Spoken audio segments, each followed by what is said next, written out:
Hello everyone, Percy7 here, welcome back to episode 5 of Dragonball Terraria Season 2, or Calamity Season 2. I really gotta come up with a shorter name, an abbreviation for that. Anyways, I'm mining in the underground ice biome cause after defeating the perforators, you gain access to aerolite. That starts spawning around your world, which of course gives you the arrow spec armor set. I would keep the turtle key set for longer, but of course this is death mode Calamity and this armor set really wasn't balanced for Calamity in general. It was really just made with vanilla Terraria in mind. Even though I don't have access to Spelunker potions, aerolite is incredibly easy to find, especially since there is one enemy that does drop aerolite ore when killed. That is the aerospec slime or the arrow slime, whatever it's called, that thing you see flying down there. Anyways, after collecting what I felt was enough aerolite bars, I looked around in the magic storage crafting menu and I just couldn't find the aerolite armor. I went and looked on the wiki and apparently I needed rain clouds and a sky mill in order to actually make these. This was a bit of a problem for me, as within death mode Calamity, there is a new mechanic in the game which you've seen in previous episodes, where when I went up to space I either caught on fire or I froze to death. That similar thing happens within the snow biome where I'll sometimes freeze to death. Basically, there's like a heat and cold, I guess, environment in the game now. And space, it's either hot or cold, in nighttime it's cold and in daytime it's hot. Meaning I can really only venture up there when it's nighttime, because I can only protect myself against cold environments. I have nothing against heat environments at the moment.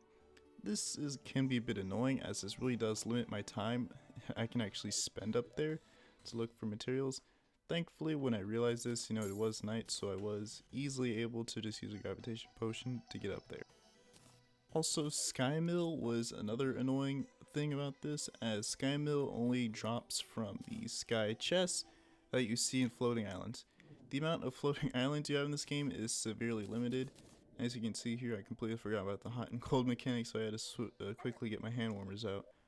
But anyways, as I was saying before, the sky mill only drops from these chests in floating islands. The amount of floating islands you have in Calamity is severely reduced because those floating islands are reduced with planetoids. That can get a bit annoying, but thankfully I was easily able to find one. I mean, Calamity's death mode just makes everything a lot harder than it really should. I guess you could say unnecessarily harder, but it is a nice challenge. The hot and cold mechanic can get a bit annoying, as this mechanic also exists in the underworld, which is no surprise to anyone. And so there you suffer from heat exhaustion, but by that time I was actually able to counter heat exhaustion. And that's really the only time where you really encounter that I can think of at the moment, as there really isn't any other biome where that would occur other than the desert, but I live right next to the desert and nothing of that sort really happens. I headed over back to the guide. I'm not sure why, because at the time I did know what I needed to do in order to actually make the armor set, but I did see that they have pre-hard mode wings, which is kind of sort of OP. Probably in vanilla Terraria it'd be OP, but in Calamity I think it is perfectly balanced. So of course I do eventually want to make that, but at the moment my main goal is really just the armor set. Fun fact, did you know that Calamity mod contains a bit of a Bloons tower defense reference in this game? When I first actually played Calamity, I didn't realize this myself when I actually unlocked it. I'm not going to tell you when this Bloons tower defense reference is going to show up, but it is there. But you unfortunately won't see it until very later in the series. But I thought it was pretty cool that the Calamity devs seem to be Bloons fans, Hopefully one day maybe you could play battles with them, that'd be kind of fun. Me playing battles with the Calamity devs, that'd be a sight to see. Unfortunately, eventually turned daytime, which means I had to go back onto the surface, as I have no way to protect myself against the heat. But anyways, as you can see, I'm flying on a little nimbus. That's a little whistle you can craft in order to fly on a nimbus. It is pretty cool, flying on it, even though it is a bit annoying to actually use, as you have to constantly keep pressing the spacebar and actually in order to fly in the air. Although I guess it is a faster and more efficient way to travel throughout the map instead of, flying, because while flying is cool and all, I can't fly for very long. With the amount of ki I have, I can't even fly across the entire map at the moment. As far as I can really go is the entrance to the jungle, and that's about it. Here I decided to get an extra Zenkai stack. Again, I'm not really sure why I did this now, as really, I really don't think the next upcoming bosses are going to be too difficult. Although, as you can see, I was sorely mistaken when I thought that. The next few bosses that are left in pre-hard mode, well, I guess now we're in the later half of pre-hard mode, is Queen Bee, Skeletron, Wall of Flesh, Old One's Army, and Slime God. And I think that's all of them if I'm not mistaken. So I mean, all of these bosses are, I guess, fairly difficult except for Skeletron. He is probably the easiest out of all of them, aside from Old One's Army, but that's more of an event, so I don't really count that. But anyways, he's definitely the easiest out of all of them. Even with death mode, you know, it was a bit surprised fighting him, but he, I guess, he did serve as a nice, I guess, little, I guess, just change of pace, since he was improved heavily in death mode. Now that's turned into nighttime, I can farm harpies a bit more. Now that I made the full set of arrows spec, I can actually take on the next bosses. As you see here, the set bonus is pretty decent. The main big thing is the increase to movement speed, disabling fall damage, as of course, extra ki. Extra ki is essential here. It's probably one of the most important items that I am currently lacking at the moment. Now, as you can see, ki early game is very difficult to obtain simply because you're pretty much hard capped at how much ki you can actually gain before each boss. Because as you saw with Cthulhu, he dropped a item that increased my ki by, I believe it was 1,000, which of course brought me up to the 2,000 threshold. Pretty much every boss that's a major milestone drops something like that. The next boss that does drop that is Skeletron. Anyways, after looking at the boss checklist, I saw that the next boss on the list, other than Hivemine, who's a corruption fight, was the Old One's Army. I decided to do that since it would be made incredibly easy with the Ki Blast, as of course Pierce is probably the most important thing with events like these, and just really just in Terraria in general. You know, just high Pierce weapons are like pretty much the best weapons you can ask for, and Dragonball Calamity, you know, has no shortage of those.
Again, like I said, the event is pretty easy, mainly just made from the key beam, as of course, high pierce weapons in this game are incredibly valuable and strong, just like in Bloons Tower Defense, but that's not the Bloons reference anyways.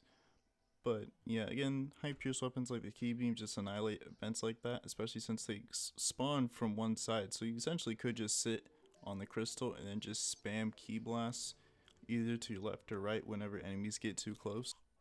Now I'm clearing out an arena for Queen Bee, because once you defeat Queen Bee, you gain access to Astral Essence, I think it's what it's called, Astral Essence, which drop from Harpies.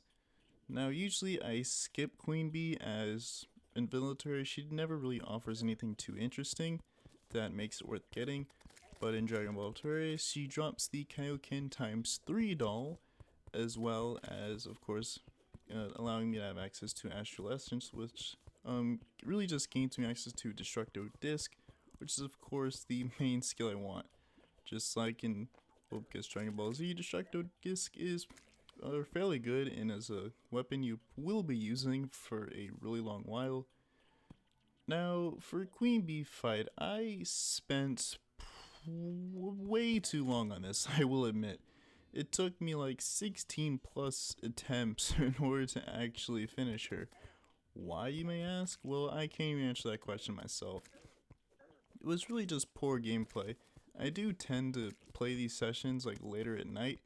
I'm not really sure why. I just kind of find it calming just playing just video games in like absolute darkness around me. Now of course playing horror games, that's a completely different story. Anyways, yeah, I usually play these late at night, so it's probably why. Maybe I was just a bit tired but didn't realize that affected my skill. Also, I was being kind of stubborn with the fight because I insisted on fighting Queen Bee inside the beehive and not in the open area that I have above me. I did eventually switch my arena out into the open area above me, but for like the first few attempts I kept fighting her in the hive, even though I had like not enough space in order to actually fight her. Like it got to the point to where like I skipped out on fighting Queen Bee and just went straight to Skeletron, because like I said earlier, Skeletron is probably the easiest out of all the bosses. Now if you look in my crafting stations section on the magic storage menu, you'll see I have on the first one a blue crafting menu with a blue gem on top. That is from the Universal Crafter mod. This is incredibly useful, as you'll see later on in the series. You have so many crafting stations in this game because of all the mods I have installed, mainly from Calamity and just Dragonball Terraria, that like you really can't fit all of them that you need in the crafting stations. You'll have to keep swapping them out in and out when you need them. So to make this a non-issue, I just downloaded this mod, which takes all the crafting stations from vanilla and modded Terraria and just puts it all in one place. This is incredibly useful and like really essential for any, I guess for any mod pack really. Same with magic storage, it just makes everything just so much easier. Like even now when looking at all the crafting stations, I just have so many here from all the ones I need. And that'll expand later on once I get in hard mode and like post Moonlord. This session here was recorded after I'd done like 6 or 7 attempts of Queen Bee. I decided to do the acid rain event because, well, why not? You know, I will have to go into Abyss eventually, and the items that are dropped from here will be proved to be sort of useful when I eventually venture down to the Abyss. This session here was recorded shortly after I finished the acid downpour, not the acid downpour, but the acid rain event. Although acid downpour, in my opinion, it's a much better event name. Anyways, I'm setting up an arena to fight Skeletron, of course, as I realized that I really didn't immediately need Astral Essence, as really the only main thing I wanted from that was Destructo Disc, simply because of it's a better key beam if I had to describe it. That's mainly just about it, the reason why I want it. Now, when I first summoned Skeletron, I was a bit surprised. This was my first time actually fighting Death Mode Skeletron, and I was very surprised to find that he has 4 arms this time. Again, this isn't really too much of an issue, as his arms are incredibly easy to dodge anyways, and don't really pose too much of a threat. But you do have to kill all 4 arms before you can actually deal damage to the main head, which does get a bit annoying. especially since the arms do eventually regenerate. If you don't kill the head fast enough when you break all 4 of the arms, Skeletron respawns with all 4 arms in full health, so you have to break the arms again in order to deal damage to the main head. This was incredibly annoying to fight against, or fight not against, just fight around. Of course he also does this teleporting attack, but that's not too big of a deal anyways. But the main annoying part again was just figuring out, you know, how am I gonna deal enough DPS and like beat the arms fast enough. The main struggle with this fight was just sort of figuring out, you know, how can I kill the head as quickly as possible so he doesn't regenerate. I also have to kill the arms as quickly as possible so, you know, I can get access to the head. This eventually just caused me to just use another gun, use another weapon than the farmer shotgun. It simply just didn't deal enough damage and was too inaccurate that it didn't really help.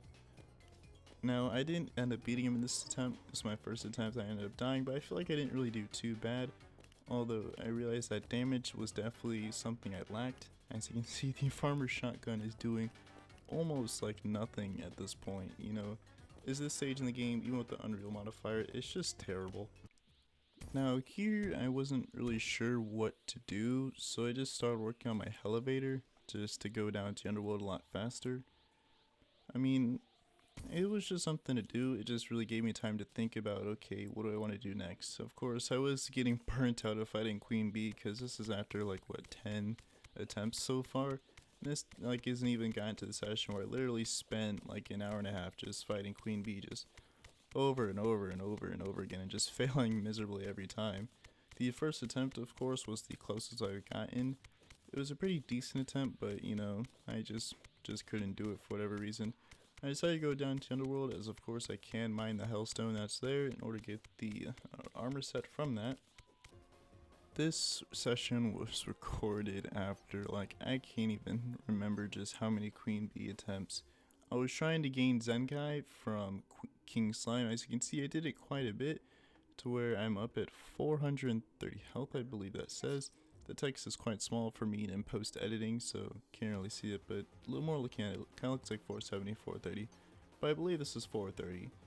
Anyways, as you can see, achieving Zenkai can be quite annoying. Of course, the main requirement is you have to drop below 30% health. I don't really know what my 30% health threshold is, but even at 42 health, I still was not counting down for Zenkai, which is quite annoying as King Slime can one-shot me at this point.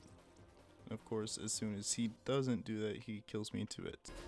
So I eventually got to the point where I realized, you know, Farmer Shotgun wasn't going to cut it, so I started testing out many different weapons against Queen Bee that I guess would probably be semi-decent. First weapon I tried out was Storm Surge. That didn't really do too well.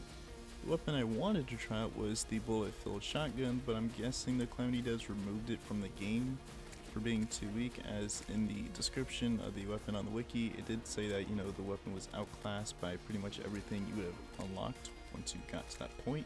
We can actually get the bullet-filled shotgun, but I guess it's whatever.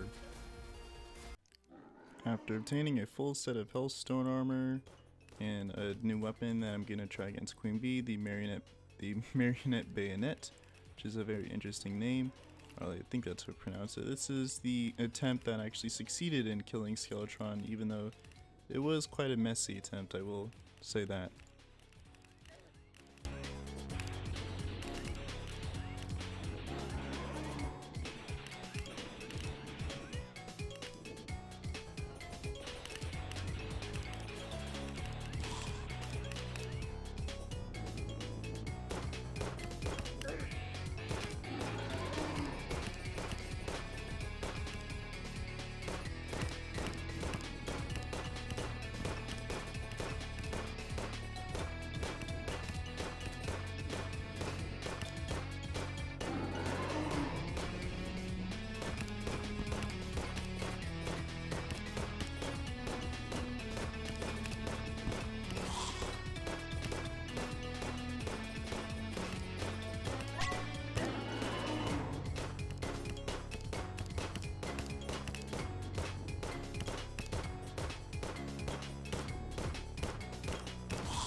Anyways, I'm getting on the episode here. I feel like this is a good stopping point, even though I didn't really accomplish too much in this series, you know. I don't really want every episode to where I kill, like, you know, 3 bosses all at once. You know, there's so much that happens, like, in between each boss fight from now that I feel like that is sort of worth showing. Anyways, be sure to join the Discord. You know, link is in the description. You know, guys, join the discussion, subscribe, like the video, do whatever.